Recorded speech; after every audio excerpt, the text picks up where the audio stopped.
అంటే గద్దె అనురాధ గారు అంటే వ్యాపార భాగస్వామ్యం, వ్యాపారాల్లోనూ మీకు చేదోడువాడిగా ఉన్నారు, రాజకీయాల్లోనూ చేదోడువాడిగా ఉన్నారు. ఒకసారి మీరు ఎమ్మెల్యేగా, వారు జడ్పీ చైర్మన్, ఇద్దరు కలిసి ఒక ప్రయాణం కూడా చేసినట్టున్నారు. ఏంటి ఆ ప్రయాణం ఎలా అనిపించింది?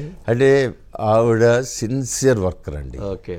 ఇప్పుడు నేనన్నా ఒకతోటి బాధ్యత లేకుండా ఉంటానేమో కానీ ఆవిడ అన్ని బాధ్యతలు చాలా బాగా చేస్తారండి. అది దాంట్లో మన మనిషి గురించి మనం చెప్పుకోవడం కంటే కూడా ఆవిడ సిన్సియర్గా కంపెనీ స్టార్ట్ చేసి దాన్ని చక్కగా డెవలప్ చేయబట్టి నేను కూడా రాజీనామా చేసి దాంట్లోకి వెళ్ళాను. ఇద్దరం కలిసిన ఇంకా బాగా అయిపోయింది. మనకేమో ఏమిటే రామారావు గారి అభిమానిగా ఆయన రాజకీయ పార్టీ పెట్టగానే నాకు దాని మీద దృష్టి వెళ్ళినా కూడా ఇది సఫర్ అవ్వకుండా నడిచిందంటే ఆవిడ మొన్నటిదాకా జిల్లా పరిషత్ చైర్మన్ అయ్యే వరకు ఆవిడ ఎలక్షన్ 15 రోజులు నా కోసం క్యాన్వాస్ చేయటమే తప్పితే మళ్ళీ 5 సంవత్సరాలు ఎక్కడ కూడా కనపడరు. ఓకే. వ్యాపారంలో పూర్తి తన వ్యాపారం, తన పిల్లల చదువులు అన్నీ కూడా.